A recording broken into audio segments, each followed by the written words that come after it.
বর্তমান অন্তর্বর্তী সরকারের স্বরাষ্ট্র উপদেষ্টা বাংলাদেশ সেনাবাহিনীর অবসরপ্রাপ্ত brigadier general M Sakhawat Hossain. কে এই এম সাখাওয়াত হোসেন? আসুন জেনে নেওয়া যাক এম সাখাওয়াত হোসেন সম্পর্কে। গত ৫ আগস্ট ছাত্র জনতার গণ অভ্যুত্থানের মুখে দীর্ঘ ১৫ বছরের স্বৈরশাসনের অবসানের পর শেখ হাসিনা পদত্যাগ করতে বাধ্য হয় এবং পিছনের দরজা দিয়ে দেশ ত্যাগ করেন। এরপর ডক্টর মোহাম্মদ ইউনূসের নেতৃত্বে নতুন সরকার গঠিত হয়। এই সরকারের স্বরাষ্ট্র উপদেষ্টা হলেন বাংলাদেশ সেনাবাহিনীর অবসরপ্রাপ্ত brigadier general M Sakhawat Hossain. M Sakhawat Hossain একজন বাংলাদেশি সামরিক ব্যক্তিত্ব ও বুদ্ধিজীবী। পেশাগত পরিচয়ে তিনি একজন প্রথিতযশা লেখক এবং বাংলাদেশ সাবেক নির্বাচন কমিশনার। ২০০৭ থেকে ২০১২ সাল পর্যন্ত নির্বাচন কমিশনের কমিশনার পদে সফলভাবে দায়িত্ব পালন করেন তিনি। বর্তমানে তিনি অন্তর্বর্তী সরকারের স্বরাষ্ট্র উপদেষ্টা, বাংলাদেশ সেনাবাহিনীর অবসরপ্রাপ্ত ব্রিগেডিয়ার জেনারেল। তার লেখা কলাম দেশি ও বিদেশি বিভিন্ন স্থানীয় এবং আন্তর্জাতিক মানের পত্রিকায় প্রকাশিত হয়। একজন সফল বুদ্ধিজীবী এবং লেখক হিসেবে ২০টিরও অধিক বই লিখেছেন তিনি। সহজ এবং সাবলীলভাবে প্রকাশিত তার বইগুলো সব মানুষের সহজেই বুঝে আসে। তার লেখা উল্লেখযোগ্য বইগুলো বাংলাদেশের স্বাধীনতা যুদ্ধ, একটি প্রামাণ্য পর্যালোচনা, বাংলাদেশের নিরাপত্তা ও প্রতিরক্ষা, চ্যালেঞ্জ ও সমাধান, জাতীয় নিরাপত্তা ও প্রতিরক্ষা, বাংলাদেশের সামরিক ইতিহাস, প্রতিরক্ষা পরিকল্পনা, উন্নয়ন ও বাস্তবায়ন।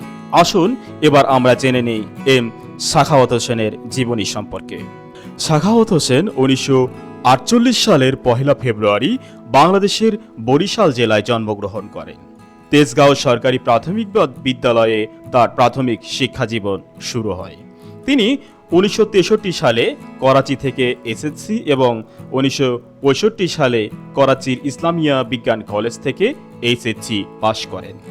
করাচি বিশ্ববিদ্যালয়ে আন্তর্জাতিক সম্পর্ক বিভাগে অধ্যয়নকালে সেনাবাহিনীতে যোগ দেন এবং ১৯৬৬ সালে কমিশন লাভ করেন। ১৯৭১ পর্যন্ত তিনি পাকিস্তানের শিয়ালকোটে কর্মরত ছিলেন। সাখাওয়াত হোসেন ১৯৬৬ সালে পাকিস্তান সেনাবাহিনীতে যোগ দেন এবং ১৯৭১ সালে বাংলাদেশের স্বাধীনতার পর তিনি ১৯৭৩ সালে দেশে ফিরে আসেন এবং বাংলাদেশ সেনাবাহিনীর মেজর পদে কুমিল্লা সেনানিবাসে যোগ দেন। তাছাড়া তিনি বাংলাদেশের বৃহত্তম বাণিজ্যিক ব্যাংক সোনালী ব্যাংকের পরিচালনা পর্ষদের সদস্য হিসেবে ২ বছর দায়িত্ব পালন করেন। অবসর গ্রহণের পর চাকরি ও নির্বাচন কমিশন থেকে তিনি এখন জাতীয় নিরাপত্তা ও প্রতিরক্ষা বিষয়ে গভীর গবেষণা করছেন।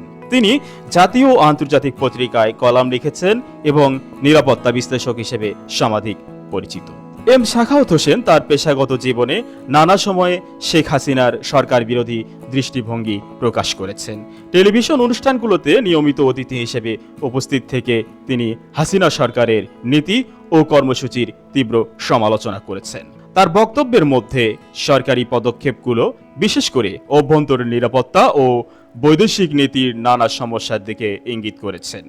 বিভিন্ন টক শোতে হাসিনা সরকারের কার্যকলাপের বিভিন্ন দিক নিয়ে উদ্বেগ প্রকাশ করেছেন, যেমন নিরাপত্তা ব্যবস্থার দুর্বলতা এবং বৈদেশিক নীতির অদক্ষতা।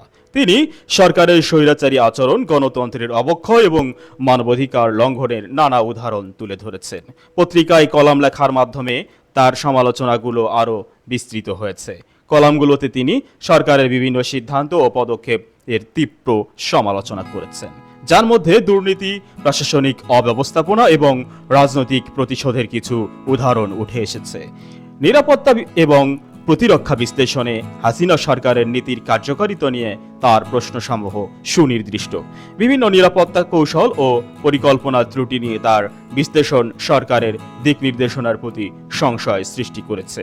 এছাড়া তার বই এবং গবেষণা প্রতিবেদনেও সরকারের নীতি এবং কর্মকাণ্ড নিয়ে গভীর সমালোচনা এসেছে।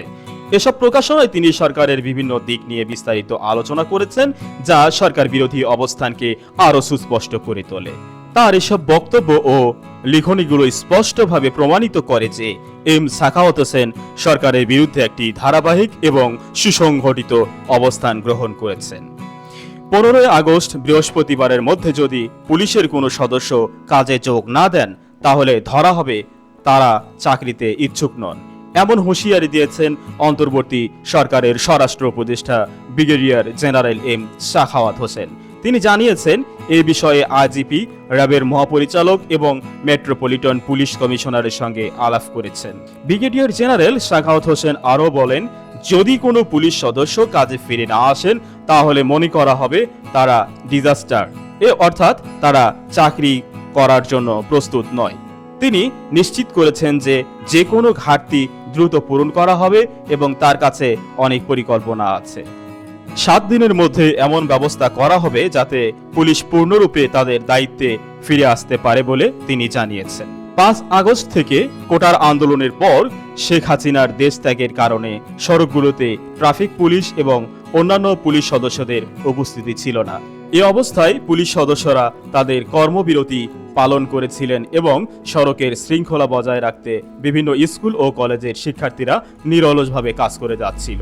তবে পুলিশ সদস্যরা তাদের কর্মবিরতি প্রত্যাহার করে সোমবার থেকে রাজধানীর বিভিন্ন সড়কে দায়িত্ব পালন শুরু করেছেন। ফলে সড়কগুলোতে স্বাভাবিক ট্রাফিক ব্যবস্থা আবার ফিরে এসেছে। 5 আগস্ট থেকে এ পর্যন্ত রাস্তায় ট্রাফিক পুলিশের দায়িত্বে না থাকায় সেখানে ছাত্ররাই ট্রাফিক পুলিশের দায়িত্ব পালন করে আসছিল। তবে আজ থেকে পুলিশ কাজে যোগদান করায় আশা করা যায় আর ছাত্রদের রাস্তায় দায়িত্ব পালন করার প্রয়োজন পড়বে না বলে মনে করছেন নেটিজেনরা। পুলিশ মাঠে না থাকায় রাজধানী সহ সমগ্র দেশে তৈরি হয় এক চরম অরাজকতা। অরাজকতার অবসান কল্পে যুগ উপযোগী এই শক্ত সিদ্ধান্ত নেন গণপ্রজাতন্ত্রী বাংলাদেশ সরকারের মাননীয় স্বরাষ্ট্র উপদেষ্টা এম সাখাওয়াত হোসেন। তার এই অবদানের জন্য দেশে বিদেশে ব্যাপক প্রশংসায় ভাসছেন উপদেষ্টা এম সাখাওয়াত হোসেন। খুব দ্রুত সমগ্র দেশের আইন শৃঙ্খলা আরও স্বাভাবিক হবে বলে মনে করেন সর্বস্তরের জনগণ। নবগঠিত বাংলাদেশ সরকারের স্বরাষ্ট্র উপদেষ্টা ব্রিগেডিয়ার জেনারেল এম সাখাওয়াত হোসেনের সাফল্য কামনা করে আজকের মতো এখানেই শেষ করছি। আমাদের এরকম আরও তথ্যবহুল ভিডিও পেতে আমাদের দা বগুড়া চ্যানেলের সাথেই থাকুন। সকলকে ধন্যবাদ।